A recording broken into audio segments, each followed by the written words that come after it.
Alright, guys. Welcome back to another week of the Halo podcast. I am so glad to see people joining on our Spoon app. Guys, we are also recording this. This is our second episode going up on YouTube. If you haven't already, go check out our YouTube. Now, I'm also joined by our amazing co-host, Xander. How are you doing today, Xander? I'm doing fantastic. How are you? I am shiny as a new penny, as you said last week. So this week, what we're going to be doing is we're going to be going over, obviously, the Halo Infinite news.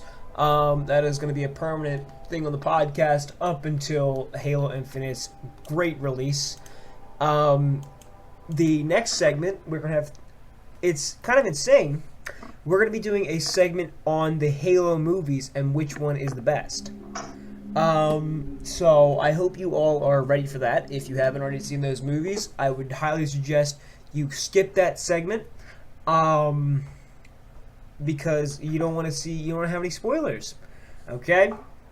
And our third segment, and one of our favorite segments to do on the show, is the Versus segment, which this week we'll be pitting up Spartan 2 Kelly against Spartan 2 Joshua. Me, your host, Jacob, will be defending Kelly, and my co-host Xander will be defending Joshua. Alright, so Xander, have you seen anything on Halo Infinite this week? I'll be honest, I haven't done a lot of looking. I've been very, very busy with some house restoration projects. You know what? We all get busy with that kind of stuff, let me tell you. Well, I have definitely been looking into it, and so we have some news on our man Craig. We have some news on the game being free to play, which may seem very bad because of the fact of monetization. I am currently going on my computer to pick up some articles on the Halo Infinite news currently going on. So there's this crazy video out there. I think I sent it to Xander, and I'll probably link it down in the YouTube description. There was a animator that had recreated the Halo Infinite game as a Nintendo 64 gameplay. And my God, let me tell you, it looks absolutely insane. YouTuber uses Holopy shared his recreation and infused some classic trademark from the past Nintendo games to spice it up, using such assets as Rareware's Banjo-Kazooie, and you may have seen, oh God, what was the other guy's name? Conker's Bad Fur Day. So, Xander, you grew up with these games. How would you have felt if Halo had come out on the Nintendo 64?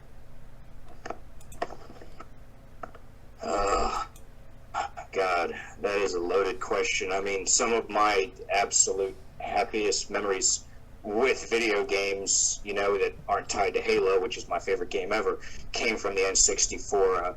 What I would say the first really entertaining and successful first-person shooter on a console that I ever played, GoldenEye, was for the N64, and it was pretty much up until Halo that companies were still copying that GoldenEye layout of a single movement trigger with sort of the extra button to bring up the targeting reticle and allow you to look around. They did it. Jet Force Gemini did it. But I mean, graphically, it's all relativistic. I mean, it's easy to look at sort of the lifelike rendering that we have now, but, back in the 90s, if you grew up playing the original Nintendo and the Sega Genesis like I did, the first time I saw, like, say, Ocarina of Time or Banjo-Kazooie or any of those games on the N64, I was like, oh my God, 3D? You gotta be kidding. It blew my 10-year-old brain. I unfortunately don't have the experience or knowledge to back that up. I cannot say that I am very well versed on the knowledge of playing those old games, but I can say from being a kid that grew up on plug and play games, seeing Halo for the first time on the Xbox 360, I was playing Halo 3 ODST. I was astonished to see Halo and its graphical capabilities. So seeing this recreation on a Nintendo 64 engine is fantastic.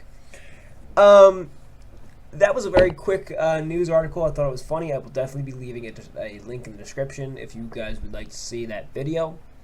Our next piece of news for Halo Infinite as of this week comes from Windows Central and COG Connected, where it is already stated that Halo Infinite isn't fully open world, but you can explore previous areas as to look for hidden gems along the map. Halo What You Need to Know. Halo Infinite's Associative Creative Director Paul Crocker recently shed some light on the Halo Infinite's world design. His comments indicate that Halo Infinite isn't a full open world, but rather a world that is slowly unlocked as the player progresses through the story. Players will be able to explore previous areas freely to search for upgrades and other secrets, which kind of reminds me of the Halo 3 ODST campaign, where you'll have the ability to go and find mission markers, like in ODST, where you could pick up, say, Romeo's sniper rifle that was bent by a brute and thrown off the map, and Rookie has to pick it up. I that's kind of the vibe I get from that. Xander, what's your perspective on this? I mean, that's probably the sort of thing they're going to be going with. If you look at Halo, the real genius of it, I mean, going all the way back to Combat Evolved, they could take missions that honestly were linear. There wasn't a lot of non-linear play in any of the Halo games, but it never really felt linear. It felt open. It felt like you had options. I mean, having grown up with the first Halo, just the freedom of reign you had. Like when you landed on the ring in the second mission, you could go anywhere. You could tackle the rescues in any order. When you went to the silent cartographer, you could get into the Warthog, drive into the water, and drive for, it's like 2 minutes. I swear it was damn near 2 minutes before you'd hit an invisible barrier. Like, you drove out 500-600 yards into the water before they were like, no, we better stop them here. It's just something that you didn't see in later Halo games, especially the 343 games, where they were like trying so hard to maintain a high graphical fidelity that it's like, no, we've got to limit the size of the map. Kill timer. Even in multiplayer, there's the one big team battle map that I forget what it's called in Halo 5. It sort of reminds me of Valhalla. It has like the spires. And the first time I played it, I was like, this is perfect. I had the sniper rifle. I jumped up and I started to run up the spire. I'm like, I'm going to post up here. And I got halfway up. And I got the Return to Battlefield countdown. I was like, what the hell is this? It just broke my concept of Halo, because I remember the early games where it was like, just go, just try. Yeah, honestly, it limits the space of exploration that a player can have. You know, you have a certain amount of freedom in the earlier Halo games where, you know, a Spartan could go anywhere amongst the ring, say in their, like Halo 1, because that's one of the major ones you're on the ring. And you could look around the map. There weren't many secrets to find, because it was a simpler time where you didn't really have people exploring the map, but you had the ability to do so, which was the cool thing.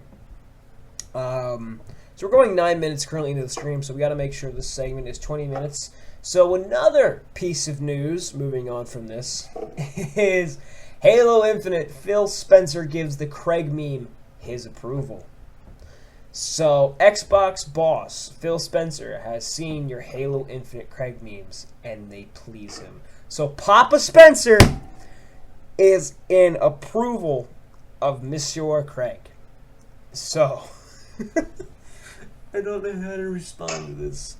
So, if you haven't seen the Craig meme, you're either living under a rock, or you're simply just not able to understand pure humor.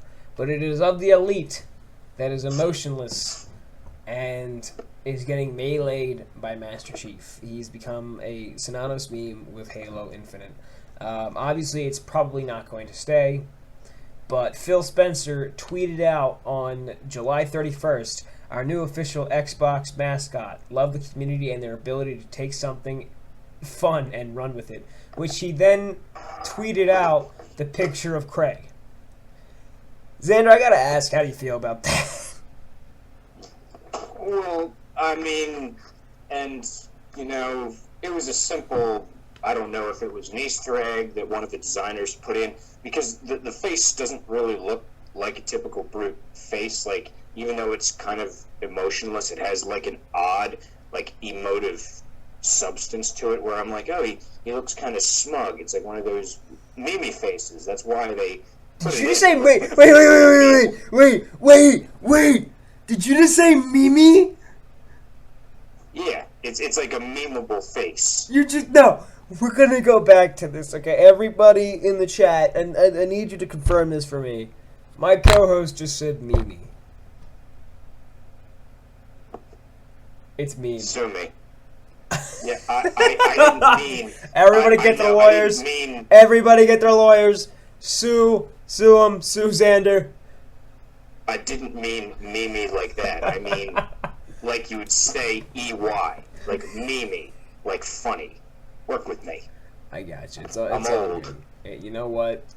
Age brings out the best in us, especially Alzheimer's. Anyways. Wait until you get there. Going on. So we expect Craig to somehow be canonized in the final release. Be on the lookout for inevitable Easter egg in the release of Halo Infinite. So Craig is now confirmed to be in the Halo Infinite game. He has to be. You know what? At this point, I think it's kind of inevitable. It's like Thanos, you know, you just gotta have it inevitable. At this point, you know, we just gotta see what Halo Infinite does. If 343 goes along with, like, the community and looks at, like, certain aspects that they want, maybe they'll include them. That would be great.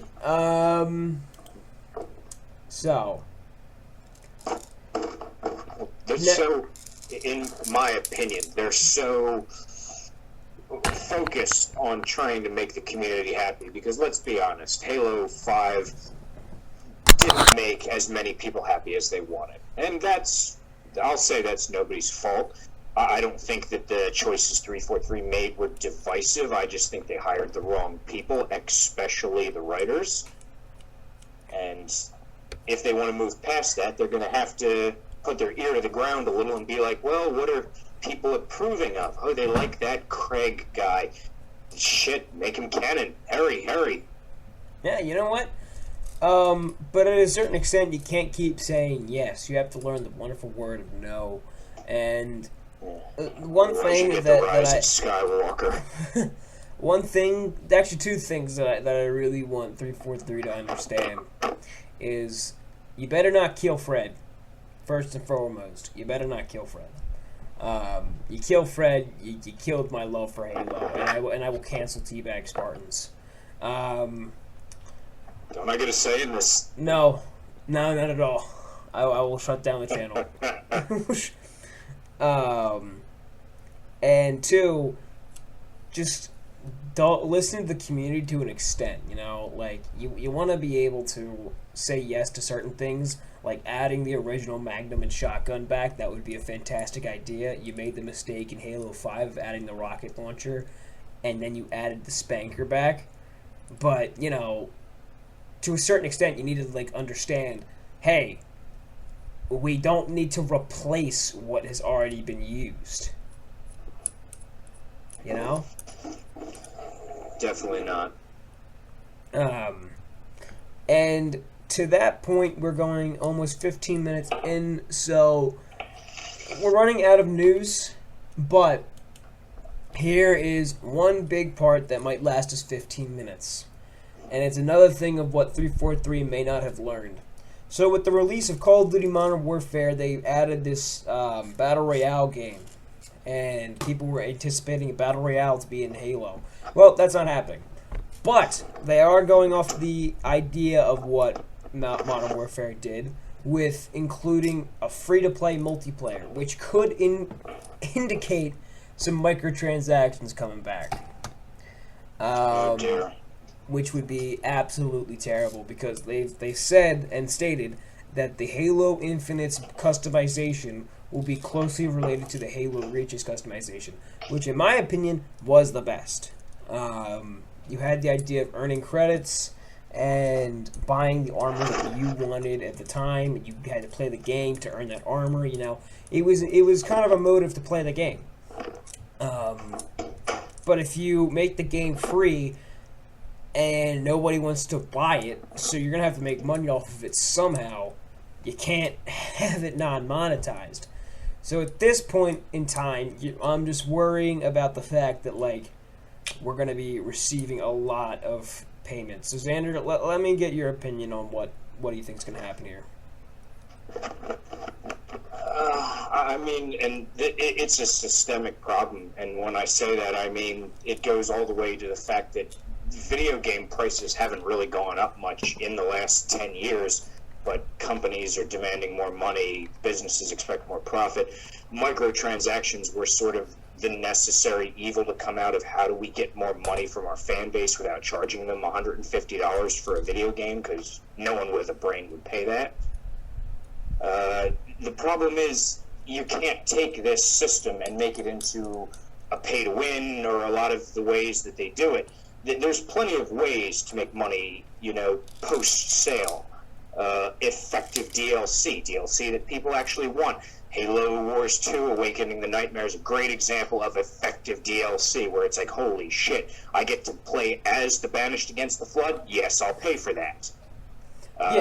Map packs, stuff like that. Even some of the really unique rec packs, like, do I think buying gold packs is a good idea? No. I'll play the game for half an hour and earn enough credits to buy a gold pack. But if you have the Skins of Reach pack where I can pull out, like, June's armor or George's helmet, yeah, I'll pay $5 for that because I loved Halo Reach.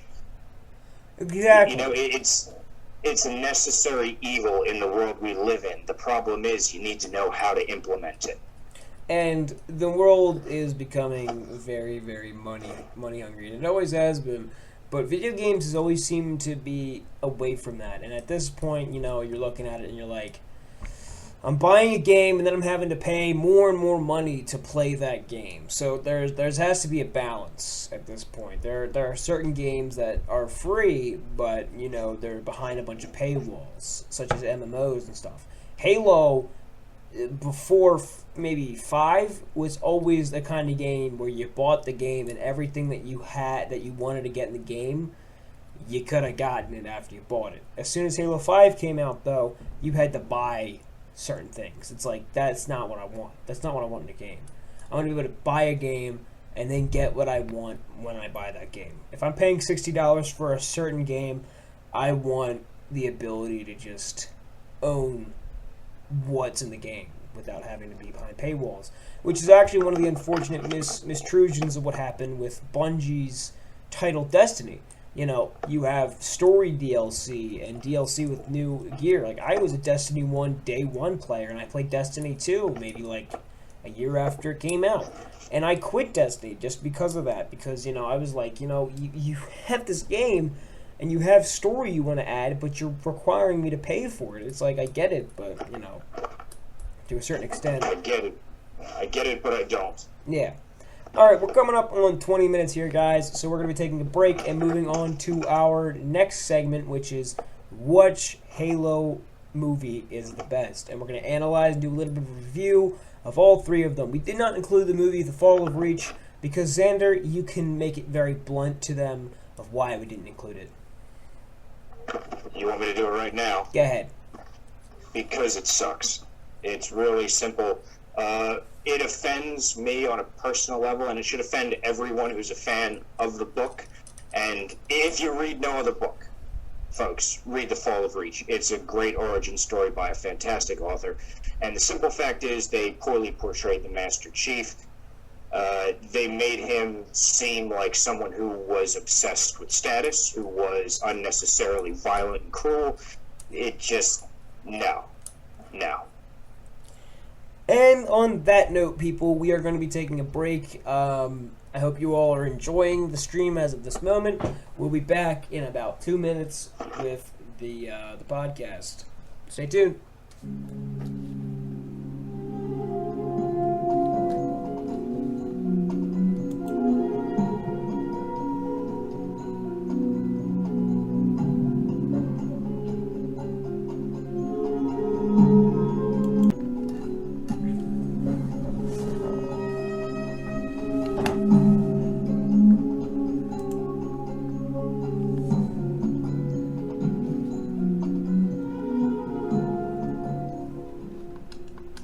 Alrighty, folks.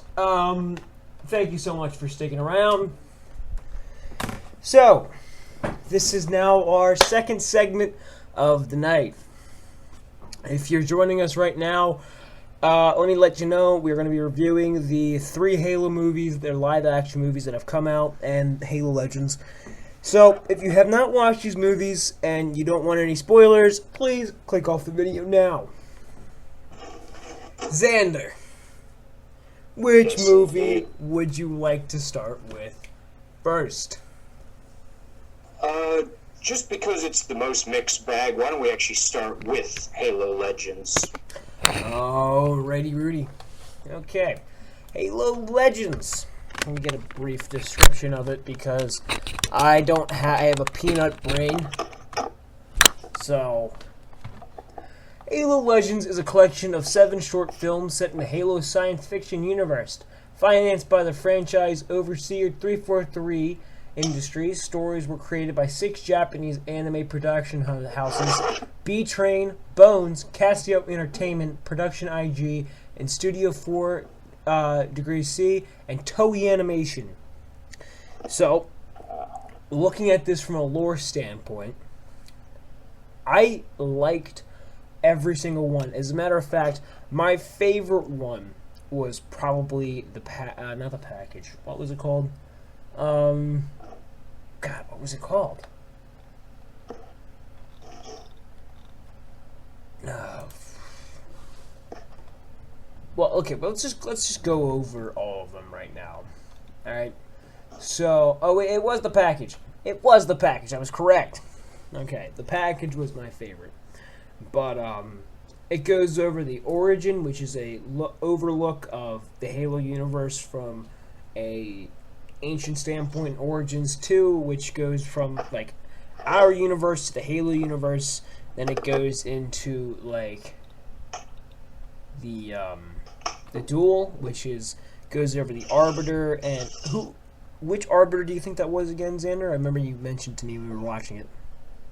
I believe that was Thel Chavame, who was the first Arbiter to disobey the hierarchs.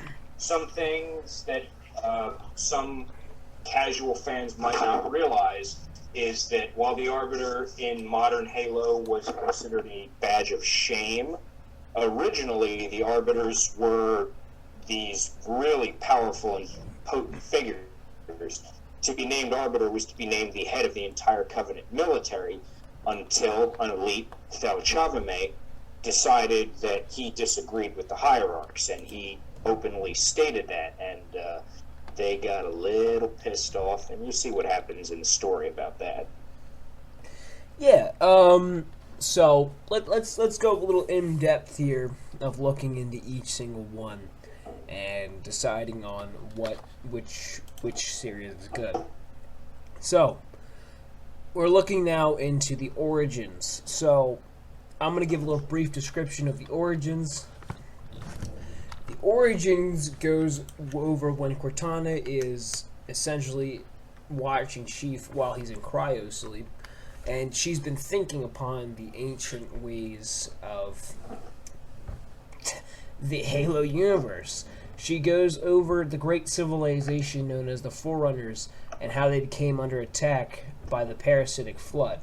The Forerunners underestimated the flood, by which time it spread, gaining the knowledge of life it consumed.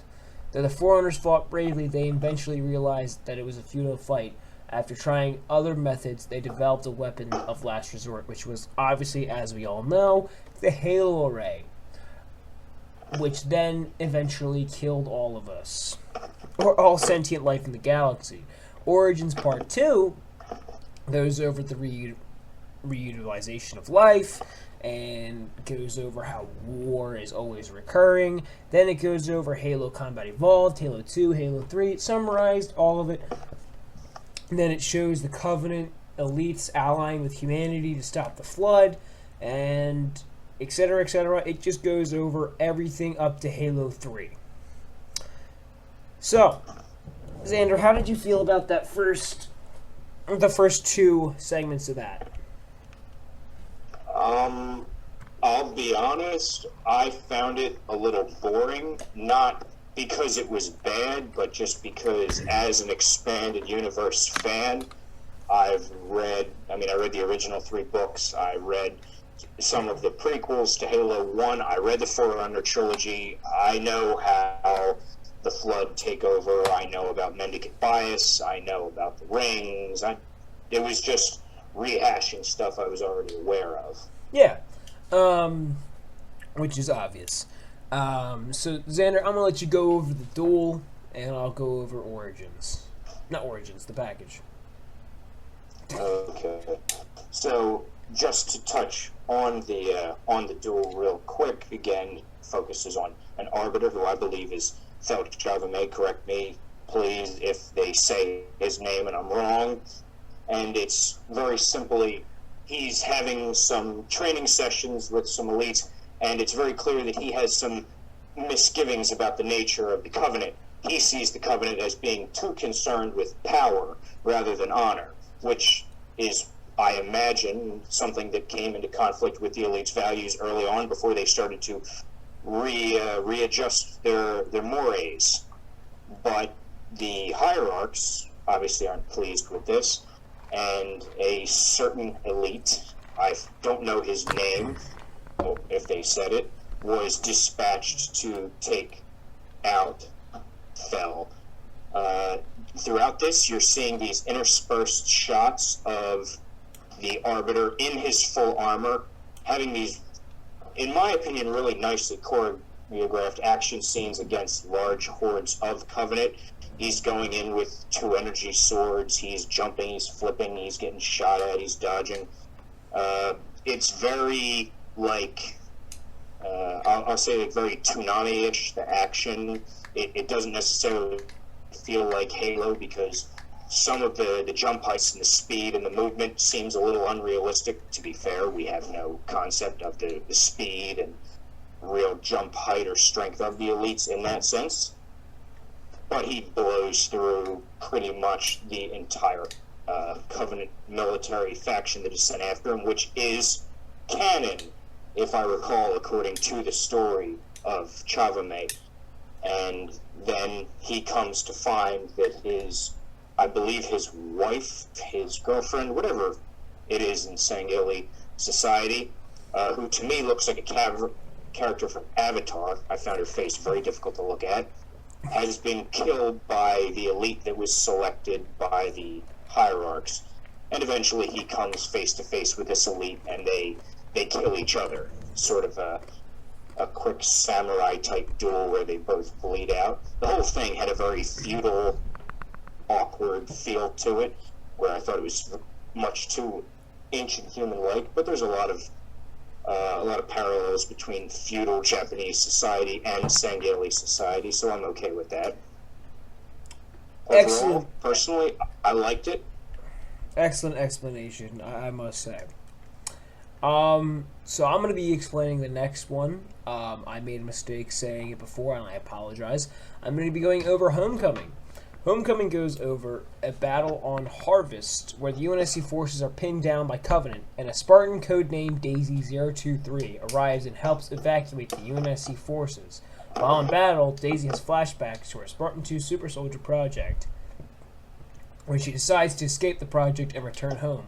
She finds a replacement clone of herself. Daisy draws her firearm but cannot kill the clone and decides to return to the military. The clone gives Daisy a small teddy bear, similar to what Daisy had before she was inducted into the Spartan 2 project. In the present day, Daisy is shot and killed. Her body is found by the Master Chief, who picks up the teddy bear beside her. beside her and places it in her hand. I must say, this is a very weird way of killing a Spartan that was already known in the expanded universe.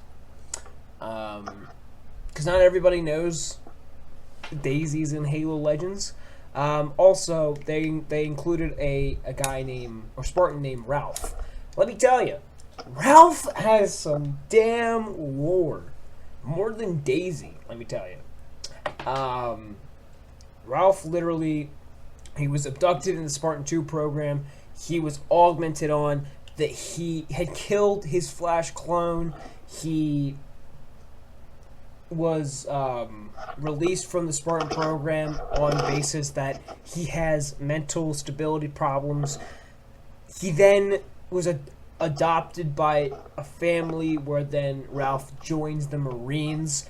He fought on 4 different campaigns. He then left the Marines, became a mercenary. It's insane the amount of lore that Ralph has. And then you have Daisy, which is an actual Spartan 2 that you just ended up killing. But there was another Spartan 2 that was hinted at being dead, but didn't die. Like, it confuses me.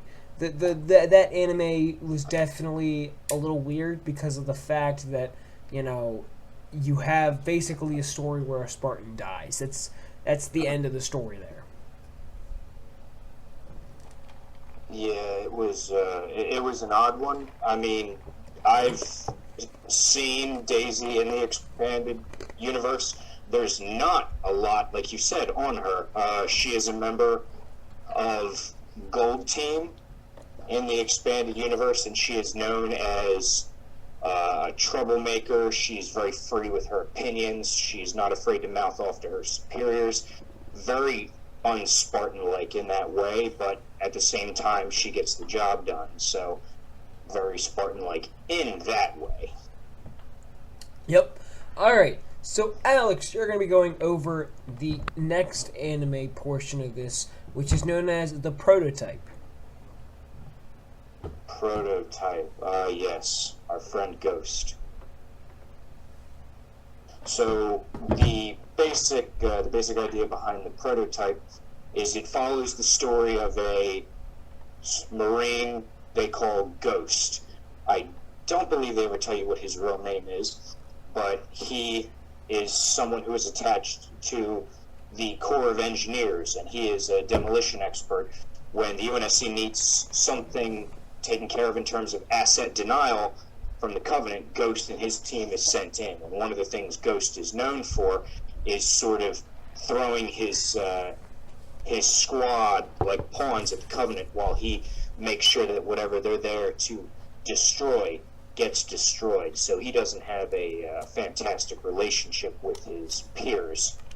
In the opening, you see him sort of cradling a dying Marine. There's dead Marines all around him, and she asks him if he can do something for her, and that's just to be human, to be brave enough to be human, because I guess he's obviously known as very cold and calculating. Anyway, they flash forward to the Battle of Algolis, which is a fantastic battle that is discussed again in the expanded universe. And the military unit there in the, I guess it's a base or a research facility, they don't really tell you. They're there to destroy a prototype, and it's a secret weapon. It must not fall into the hands of the Covenant. And the Covenant's pushing hard, most of the forces are dead, and bing, bam, boom, the facility looks like it blows up, and out pops this very, very impressive looking suit of armor. I shouldn't really call it a suit of armor, it's more like a mech suit. And who's inside of it? Sure enough, Ghost. And he orders the retreat of all of his men while he uses this prototype suit to hold the Covenant off. And it has like an arm-mounted chain gun. It has a shoulder-mounted missile launcher. It has these very interesting grenades. I believe I said to you, Jake, it really reminded me of like a 90s Gundam. It was just charming to look at. Oh, yeah, and I completely agree. We're going to have to start getting through this more and more quicker. due to the fact that we're hitting about 35 minutes in our podcast, and we try to keep the podcast at least to an hour. We'll go ahead and explain the next one very simply. So this is a non-canon version. It's called The Odd One Out. It goes over a Spartan known as 1337, which Alex likes to comedically say, that is me as a Spartan. And it makes sense. This Spartan is very clumsy, and Master Chief, who suffers both from a member of Master Chief's unit, who suffers both from a severe ego and horrendous bad luck. Although a fairly competent fighter in his own right, he finds himself accidentally stranded on a planet after falling out of his transport. The planet is inhabited by dinosaurs and a group of stranded kids with an old UNSC frigate. The two oldest having superhuman strength, the Covenant tests their latest weapon, a bestial warrior named Pluton. And 1337 and kids fight back, but are overpowered.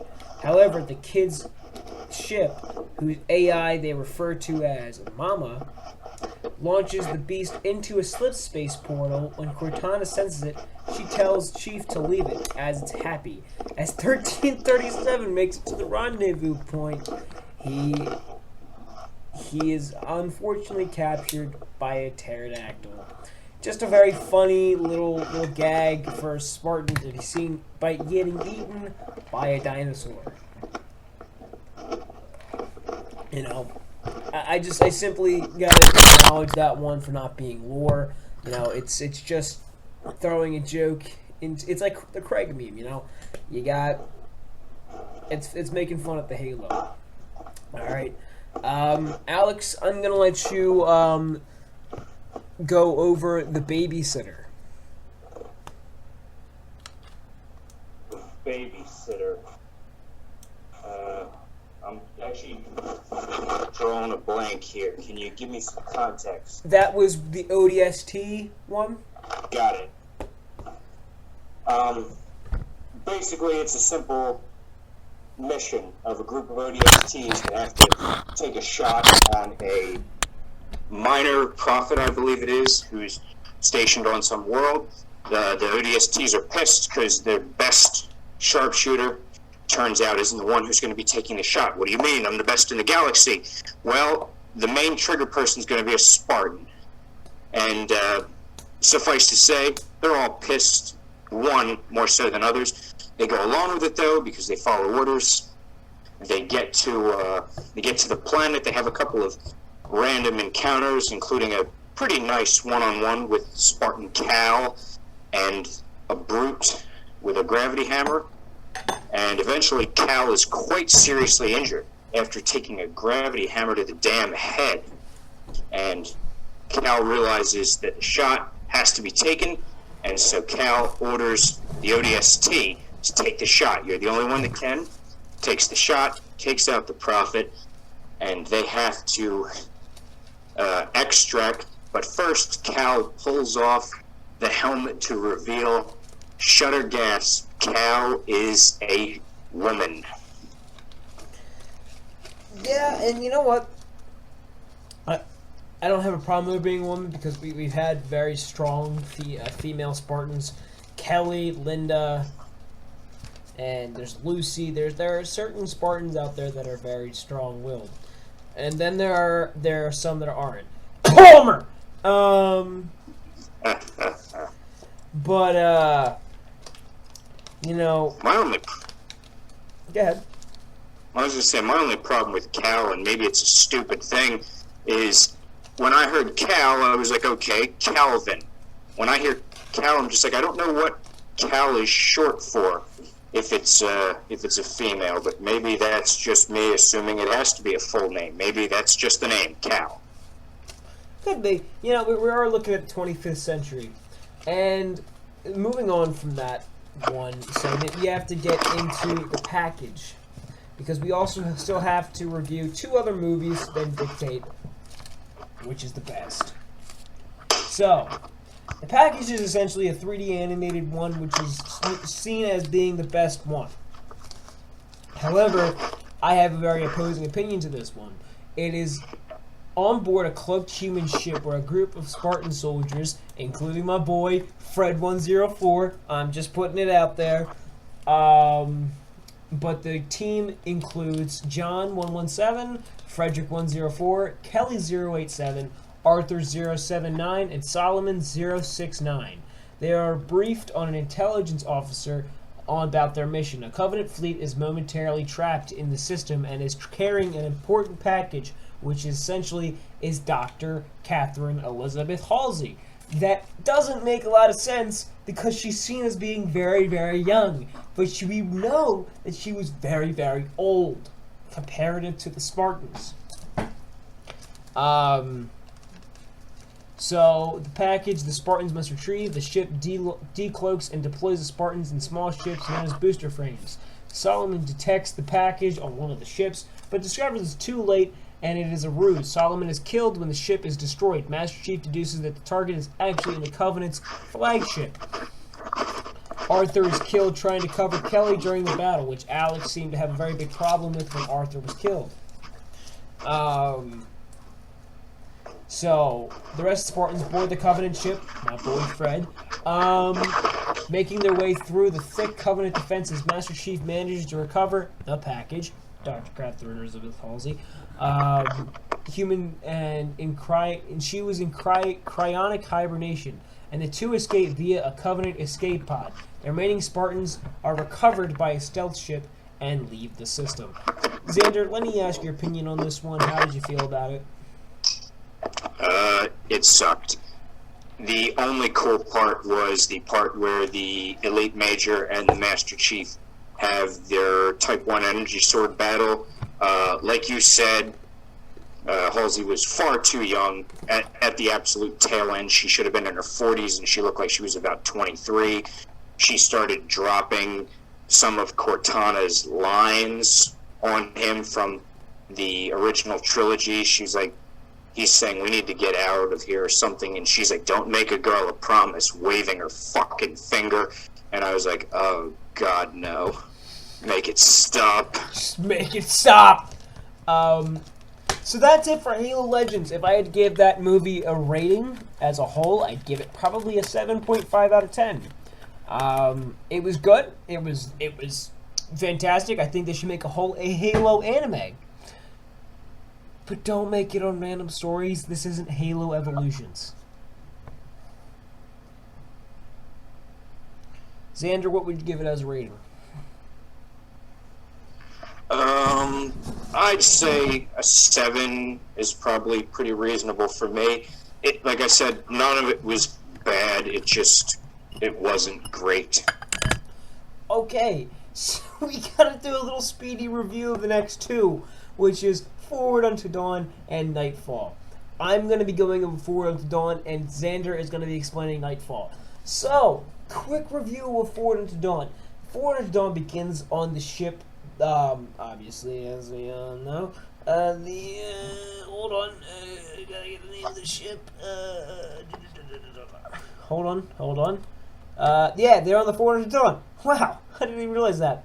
Okay, they're on the ship Forward Unto Dawn. Okay?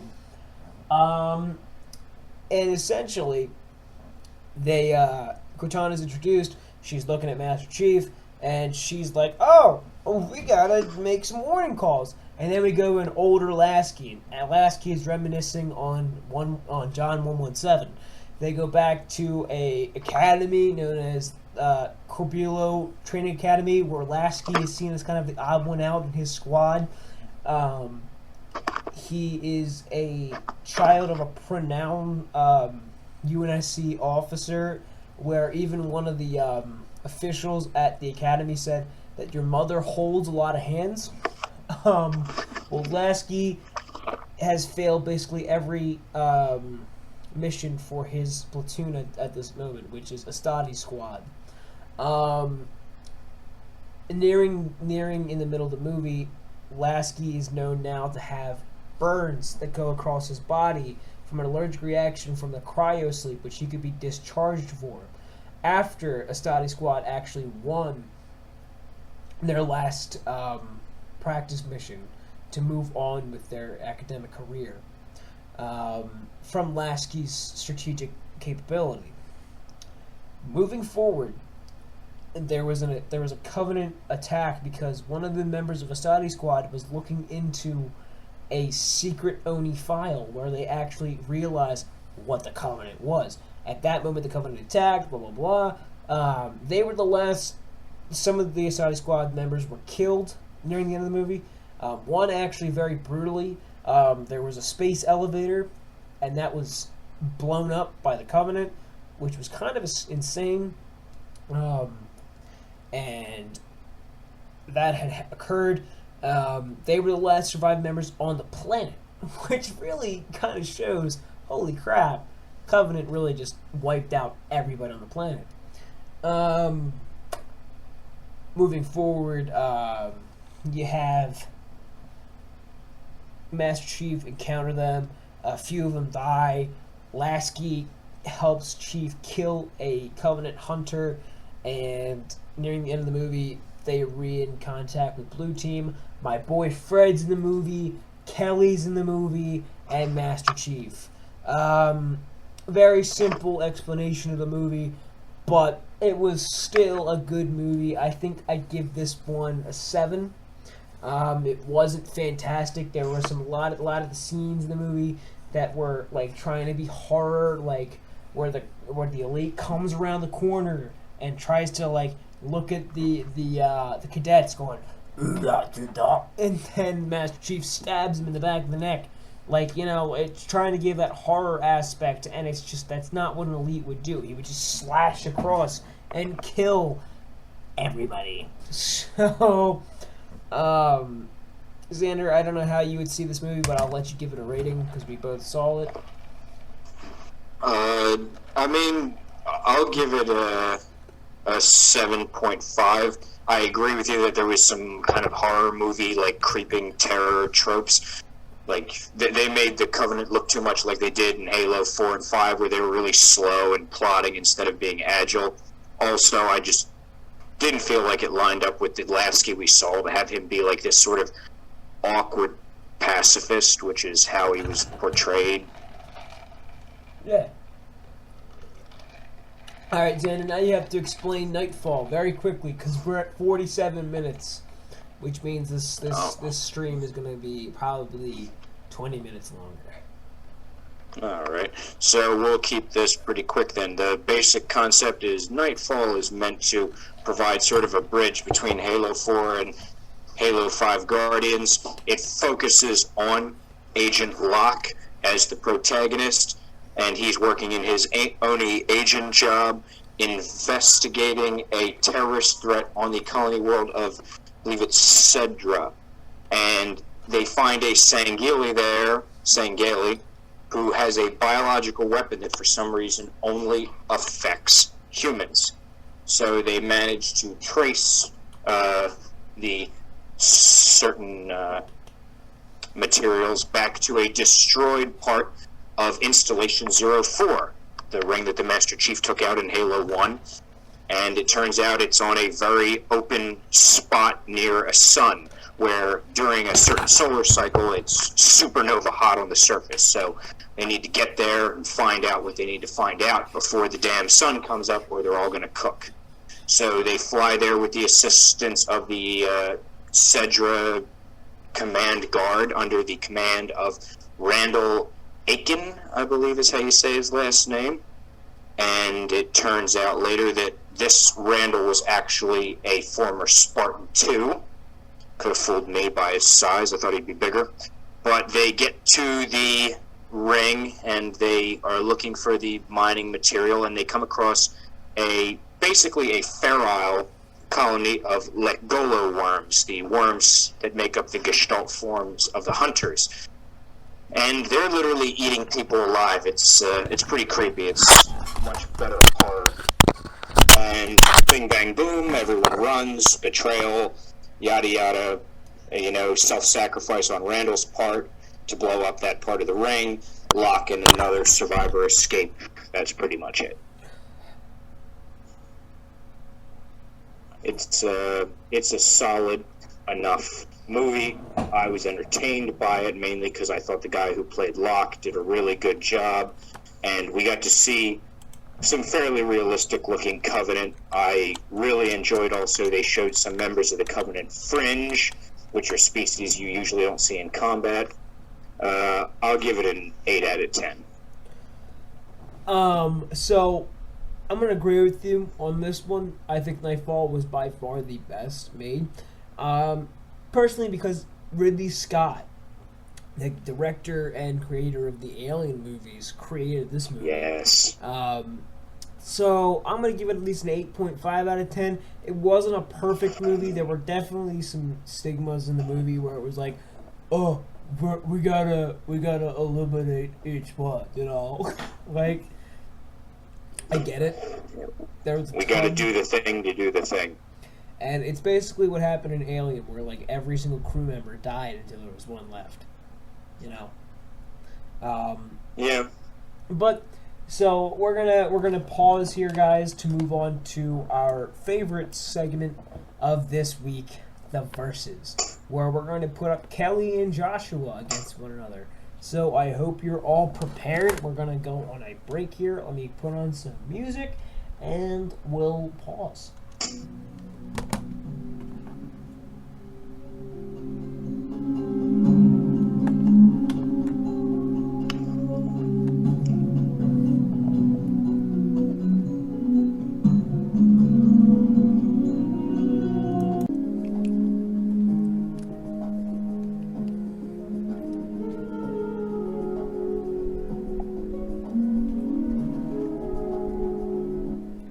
Alrighty, folks, thank you so much for waiting.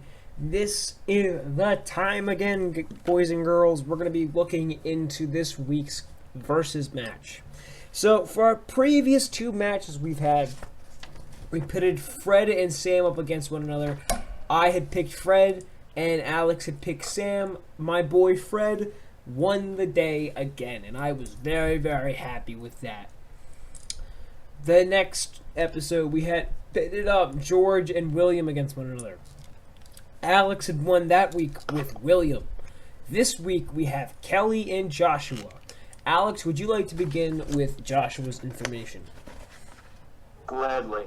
So, Joshua, also known as Spartan 029, was a petty officer second class and a Spartan 2 super soldier of the UNSC. He was known to have had a close working relationship with the Master Chief as well as the members of Blue Team.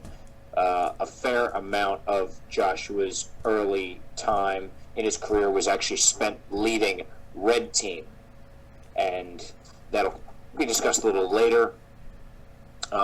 He was one of the Spartans' close combat specialists, which I find kind of interesting because I think that they're all close combat specialists, but because of this, he was known to take part in several ground campaigns during the Human and Covenant War. The one he was actually the most successful in was the Battle of Sigma Octanus IV, where he was designated as Red 1, and as the leader of Red Team, he and his team scouted along the coast for an effective place to lay the Havoc tactical mine that was used to destroy Cote Azur. Later on, during the Battle of Reach, he was one of the members of Red Team under Frederick 104 that descended to the planet to defend the orbital generators for the Mac cannons. Their Pelican was shot down, and the Spartans had to bail out in atmosphere. I forget how high they were. It was damn high. Joshua was not seriously injured. He was actually one of the few Spartans that wasn't seriously hurt, and he was the one to discover a Covenant landing zone. Unfortunately, when he, Fred, and Kelly made an offense against the Covenant by taking 3 captured Banshees to plant a Fury tactical nuke inside of the Covenant's gravity lift, Joshua's Banshee was shot down. And while he was not obviously seen to be killed by Kelly or Fred because of how fast they were going, his Banshee fell in the middle of a Covenant battalion. Don't even think he would have been able to survive that. in terms of his specialties, he was noted to be a demolition specialist and had an unusual talent with managing Covenant weapons and gear. All right, fantastic explanation as always, Xander. So for Kelly, I'm gonna have to go very, very light on the information due to the fact that there's a lot. There's a lot. Because Kelly is one of the only surviving Spartans as of this moment, or the Spartan 2s, that has basically fought throughout all of the war and post-war. So I'm going to have to lax on information, but Kelly was born on September 21st on Inner Colony World, which is very, very rare to see because usually Spartan 2s were chosen from Outer World colonies, but she was born on the world Imber. She was conscripted in the Spartan 2 program at the age of 6, like all the other Spartans, in 2517. She, and alongside John 117 and Sam 034, came up with Blue Team, and they met at the beginning of their Spartan training program. She trained alongside the best. She was one of the first Spartans when, after they were given their augmentations, they had to be on Operation Talon, where the Spartans John 117, Frederick 104, Samuel 034, and Linda 058 all went to a rebel asteroid base, then captured Colonel Robert Watts of the United Rebel Front. After the Battle of Harvest, Kelly later attended the UNSC briefing by Admiral Michael Stanforth and the AI Beowulf about the emerging Covenant threat. The training of Kelly and the rest of the Spartan 2s were accelerated, and the Spartans were sent to Chi City 5 to receive their new Mjolnir-powered assault armor, Decimus training facility, to aid in the combat against the Covenant. While in orbit, a Covenant ship appeared in the system and attacked the frigate. The Spartans were aboard the UNSC Commonwealth. The Spartans were eventually able to retrieve Mjolnir armor and then left to return to the Commonwealth I'm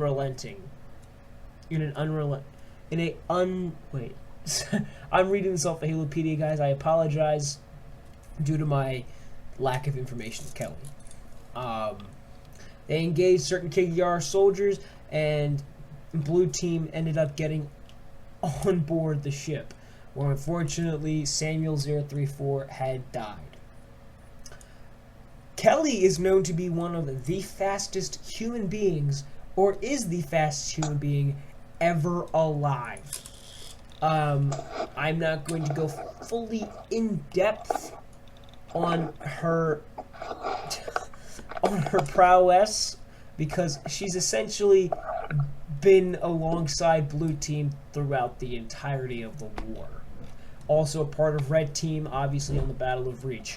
Her skills and abilities are: Kelly is the fastest of the Spartan 2s, making her easily the fastest human ever to live.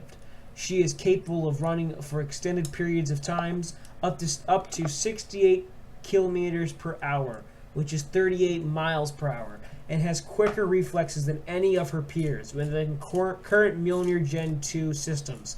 She is capable of running at speeds in excess of 40 miles per hour in the Mjolnir systems.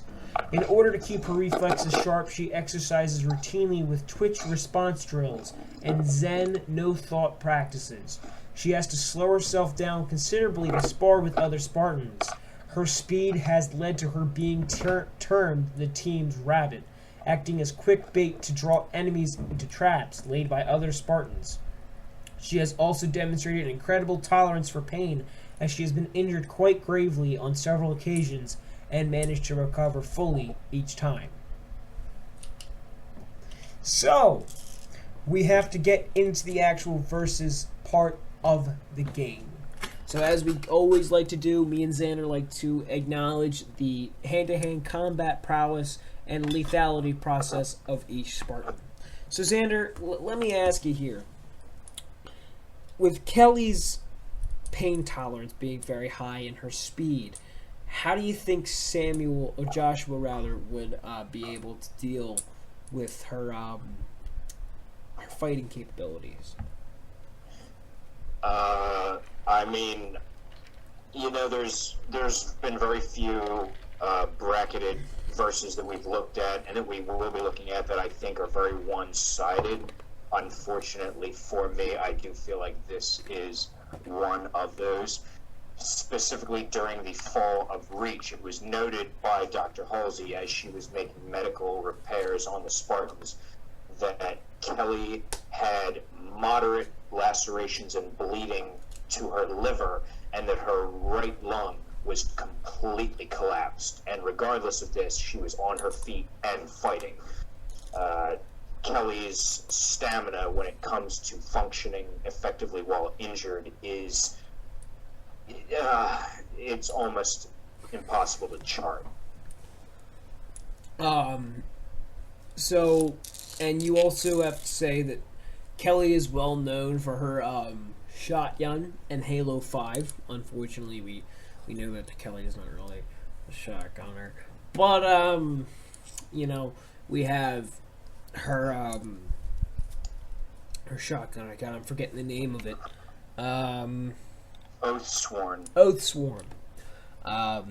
Which would entail that she's very good at CQB. Yes. So, in the sense of Joshua, I'm thinking that his CQC style is going to be a little hard there, but Kelly is evidently stronger, faster rather, I should say. Yes. Well, ironically, as we talk about the Oathsworn, one of the things that he was listed as, Joshua, was a shotgun specialist. The only weapon he's ever mentioned to carry in the books, if you read them, is a sniper rifle, and that was because he was doing recon work at the time. Otherwise, they don't talk about his loadout. The average Spartan, and I'll put a lot of emphasis on average Spartan, was said to be able to run in excess of about 55 kilometers an hour, which is fast. So if we assume that Joshua fits into that, then you compare that to the 68 that Kelly is said to be able to run, there really isn't much of a contest. Yeah, and that's very, very true, You just gotta accept that at this point. So I think we can make an agreement right now, as this is not one of the most in-depth versus matches, but I'm gonna go to the assumption that we're both in agreement that Kelly's gonna win this one. I definitely agree. I think we might have to, if we're being fair, when we come across semifinals, take into account a actual 3-round structure, one hand-to-hand, one ranged, and maybe one in vehicles or something. Otherwise, pretty much everyone's going to get marked by Kelly. Yeah, and I can definitely agree with that. Well, since we changed the bracket up a little bit, we're not going very linear. We currently now have 2 wins on my side. I have both won. Hold on. I have to grab my pencil. So Joshua is out of the game, unfortunately, people. And that means Kelly moves up.